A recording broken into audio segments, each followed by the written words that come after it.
Hello viewers, আসসালামু আলাইকুম। আশা করি আপনারা সবাই ভালো আছেন। গ্রিন লিফ ইউটিউব চ্যানেলের পক্ষ থেকে আপনাদের সবাইকে স্বাগতম।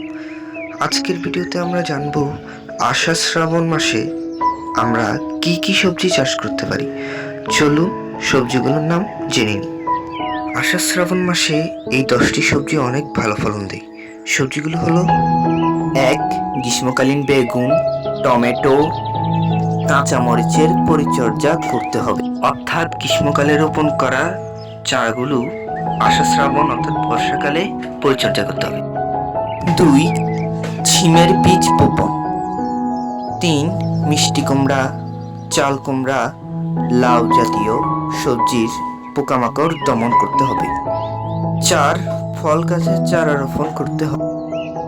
5. ঔষধি গাছের চারা লাগাতে হবে। 6 নাম্বার হচ্ছে বাঁধাকপি। 7. ফুলকপি।